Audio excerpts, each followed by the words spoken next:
Welcome back to Poorly Educated Today in the News. We got wars, floods, court fights, crypto theft, and a kangaroo jailbreak, which means the planet has officially become a pawn shop parking lot during a lightning storm. Everywhere you look, somebody important is either threatening to bomb something, shut something down, or explain away a catastrophe like it was a clerical hiccup. This ain't a normal news cycle. It's what happens when a pressure cooker marries a clown car and they try to govern an empire. Segment 1. Border hawks shut down the border shop. The federal government is out here doing that thing where it screams about emergency border security while shutting down the Department of Homeland Security. Like a man sawing the legs off his own deer stand because he's mad. The View ain't patriotic enough. Conservatives are fighting over ICE money so hard, they've managed to jam up the very department they claim is the shield wall between America and total collapse. TSA agents are stuck working without pay, airports are getting shaky, and suddenly the folks hollering loudest about national security are the same ones treating it like a lawnmower they forgot to put gas in. That ain't strategy. That's a raccoon trying to defend a trash can by setting the porch on fire. And then Trump wants to fix part of it with an executive order to pay TSA agents by redirecting funds, which is the constitutional version of borrowing from your church envelope to buy fireworks because you swear you'll replace it before Sunday. Beneath all the yelling is one grounded, ugly truth. When government workers stop getting paid, the system starts wobbling fast, especially the parts involving airports, emergencies, and people with badges. Meanwhile, the administration is bragging about migration dropping like a rock, which makes this whole shutdown feel like a man celebrating he already caught the fish while blowing up the bait shop. If they've already won, why are they acting like the nation will perish unless they duct tape another $1 billion to the fence by June? Segment 2. Trump, Iran, and the gas pump hostage note.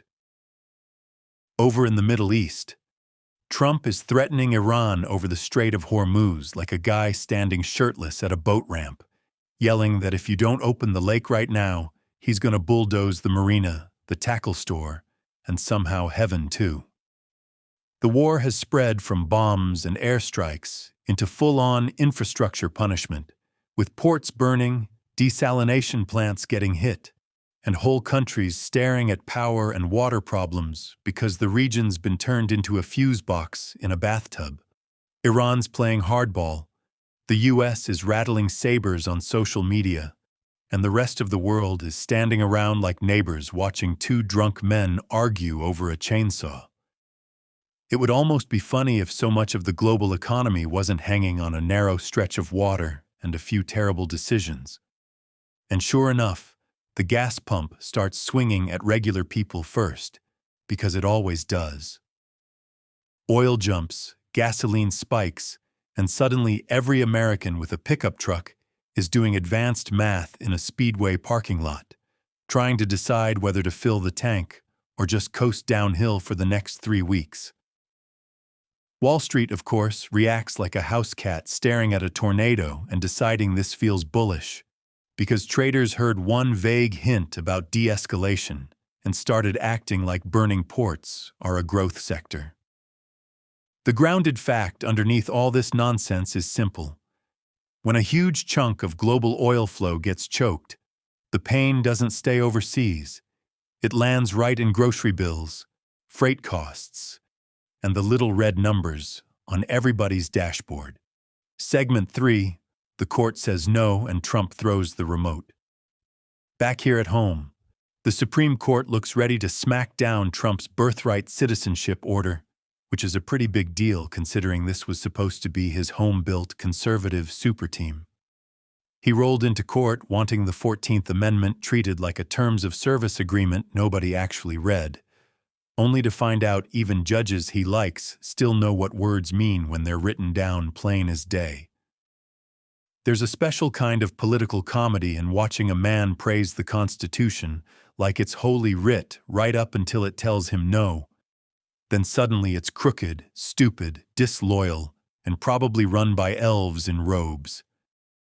That ain't constitutional law. That's a guy trying to return a chainsaw to Walmart because it cut wood exactly like the box said it would.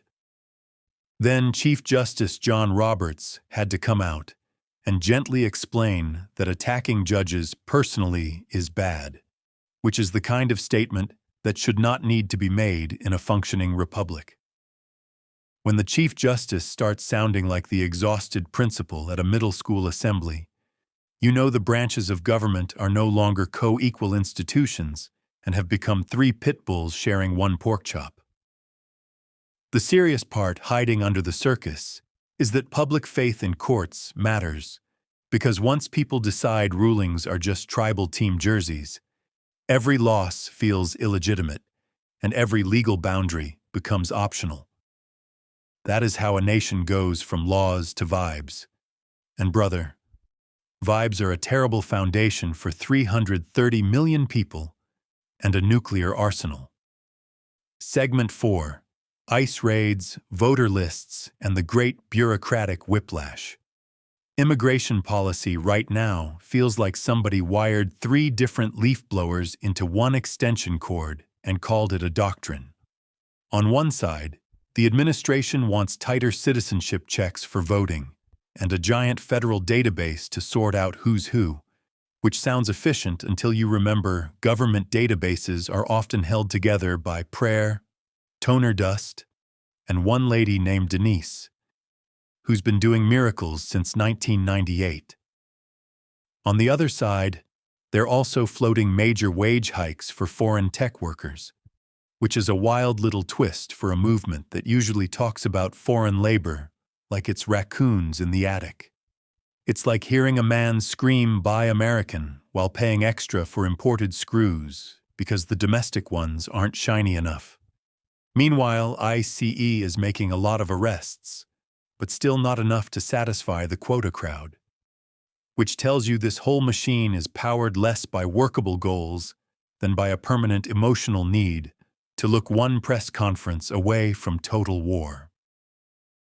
The grounded concern here is that rushed citizenship systems and aggressive verification rules do not just snag fraud. They also catch real people with messy paperwork, clerical glitches, and names spelled 3 different ways across agencies.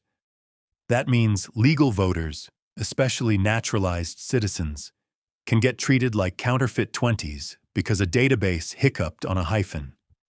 It's the bureaucratic version of using a flamethrower to light a grill, and then acting shocked when the picnic table catches. Segment 5. Crypto got robbed, while everybody thought it was a joke. Now let's talk about the Drift crypto heist, where hackers stole around $285 million and half the internet shrugged because it happened on April Fool's Day, and everybody assumed the screaming was a bit. That is the most 2026 crime imaginable. A $250 million digital robbery hidden behind the fact that online life has become such a carnival of lies. Nobody can tell the difference between satire, fraud, and a corporate intern trying to go viral. The hackers apparently used fake collateral, manipulated the system, and walked off with the goods like bank robbers who figured out they didn't need masks, just plausible absurdity. If Jesse James had discovered spreadsheets and anime avatars, this is exactly what he'd be doing. And that story plugs straight into the larger disease, which is that the information ecosystem is now so contaminated with pranks, AI junk, deepfakes, and nonsense that reality itself needs a verification sticker. When actual explosions have to be labeled real and actual theft gets laughed off as content, you no longer have an informed public. You have a nation trapped in a hall of mirrors run by ad tech goblins. The serious truth under the joke is brutal. Once trust collapses, every response gets slower, Every lie gets cheaper, and every bad actor gets more room to operate. A society that cannot quickly identify what is true is like a farmer who can't tell rain from pesticide. Eventually, everything in the field starts dying, and nobody agrees why. Segment 6. Floods, tiger, the final four, and one free kangaroo. As if all that weren't enough, the Midwest got walloped by flooding after a dry winter, which is Mother Nature's favorite move now.